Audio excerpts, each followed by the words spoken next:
आगे देखिए उदाहरण 2।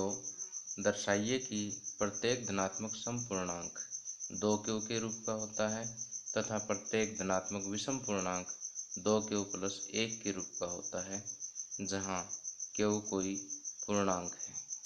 यहाँ हम मान लेते हैं कि a कोई धनात्मक पूर्णांक है। माना a एक धनात्मक पूर्णांक है तथा b बराबर हम 2 मान लेते हैं। अब यदि हम किसी धनात्मक पूर्णांक a को 2 से भाग दें तो कोई भागफल q आएगा और कोई शेष r आएगा। तो हम यहाँ से देखते हैं कि अगर हम 2 से भाग देते हैं तो r की वैल्यू 0 हो सकती है या 1 हो सकती है। तो यहाँ से यूक्लिड विभाजन प्रमेय का अगर हम लगाएं तो a बराबर 2q प्लस r। तो हम लिखेंगे यूक्लिड विभाजन प्रमेयिका से a बराबर 2q प्लस r, जहाँ r बराबर 0 या 1। इसलिए a के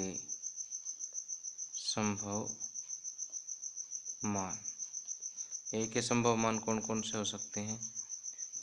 2q, क्योंकि r को पहले हम 0 लेते हैं, तथा यदि r को 1 लेते हैं तो 2q प्लस 1।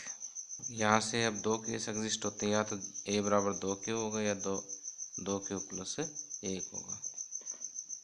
यदि a बराबर 2q है तो यह एक सम संख्या होगी। सम संख्या क्यों होगी? क्योंकि यहाँ पर 2 एक गुणनखंड है, क्योंकि यहाँ 2 एक गुणनखंड है। अब साथ ही एक धनात्मक पूर्णांक या तो सम हो सकता है या विषम हो सकता है।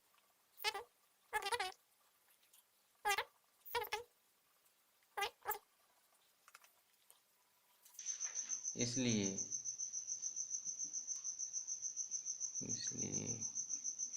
कोई भी धनात्मक विषम पूर्णांक 2q प्लस 1 के रूप का होगा। आगे है उदाहरण 3। दर्शाइए कि एक धनात्मक विषम पूर्णांक 4q प्लस 1 या 4q प्लस 3 के रूप का होता है, जहाँ q एक पूर्णांक है। मान लेते हैं कि a एक धनात्मक विषम पूर्णांक है। माना a एक धनात्मक विषम पूर्णांक है और तथा b बराबर 4 मान लेते हैं। तो यदि हम a को 4 से भाग दें तो कोई भागफल q आएगा और कोई शेष r आएगा। तो हमें पता है कि r हमेशा 0 से बड़ा या 0 के बराबर हो सकता है, इसलिए r की वैल्यू 0 भी हो सकती है, लेकिन ये 4 से हमेशा छोटा रहता है, तो r की वैल्यू 0 हो सकती है, 1 हो सकती है, 2 हो सकती है या 3 हो सकती है। तो यहाँ से यूक्लिड विभाजन प्रमेयिका का प्रयोग करते हुए, तो यूक्लिड विभाजन प्रमेयिका द्वारा a बराबर 4q प्लस r, जहाँ r बराबर 0, 1, 2 या 3, ये आपने रफ कार्य करना है। इसलिए ए के संभव मान कौन कौन से हो सकते हैं? 4Q, यदि r बराबर 0 लेते हो तो 4Q होगा, यदि 1 लेते हो तो 4Q प्लस 1, 2 लेते हो तो 4Q प्लस 2 और 3 लेते हैं तो 4Q प्लस 3। लेकिन यदि हम यहाँ से दो मान देखें 4Q और 4Q प्लस 2, इन दोनों में ही 2 एक गुणनखंड है। जैसे 4Q को हम लिख सकते हैं 2 गुणा 2Q और 4Q प्लस 2 को लिख सकते हैं 2 गुणा में 2Q प्लस 1। तो यहाँ देखिए 2 दोनों में एक गुणनखंड है। तो हम लिखेंगे, चूँकि या क्योंकि भी लिख सकते हैं, क्योंकि एक विषम पूर्णांक है इसलिए यह 4Q या 4Q प्लस 2 के रूप का नहीं हो सकता।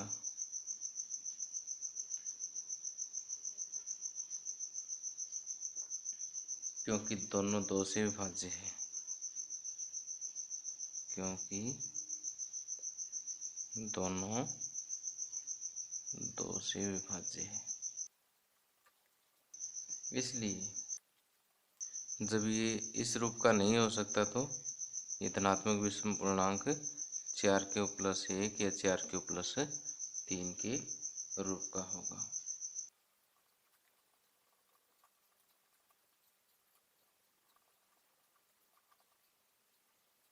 इसलिए कोई भी धनात्मक विषम पूर्णांक 4Q प्लस 1 या 4Q प्लस 3 के रूप का होगा।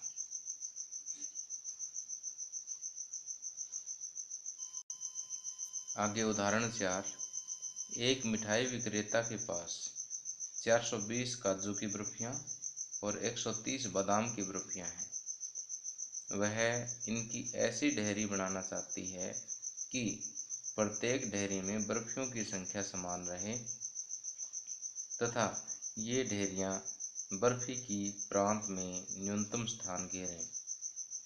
इस काम के लिए प्रत्येक ढेरी में कितनी बर्फियां रखी जा सकती हैं? अब यहाँ देखिए कि ढेरियां बर्फी की प्रांत में न्यूनतम स्थान घेरें। न्यूनतम स्थान घेरने के लिए ढेरियों में बर्फियों की संख्या अधिकतम होनी चाहिए। तो ये हम तभी निकाल सकते हैं जब हम 420 और 130 का HCF ज्ञात करें। यहाँ हम लिखेंगे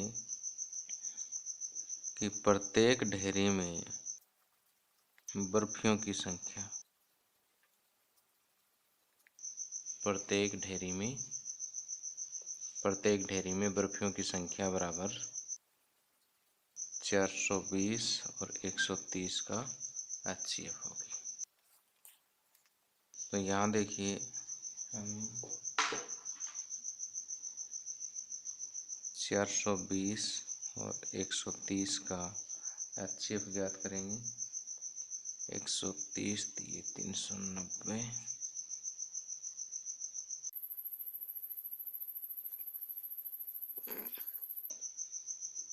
30 चौके 120। अब शेष फिर 0 नहीं है तो फिर यूक्लिड विभाजन प्रमेय का लगाएंगे। 10 दिए 30। तो अब शेष क्योंकि 0 आ गया है और इस स्टेज पर भागफल क्या है 10, तो प्रत्येक ढेरी में बर्फियों की संख्या 10 होगी। चलो आइए इसको लिखते हैं कि यूक्लिड विभाजन प्रमेयिका से, आइए इसको लिखते हैं यूक्लिड विभाजन एल्गोरिथम से 420 बराबर 130 गुणा 3 प्लस शेष 30।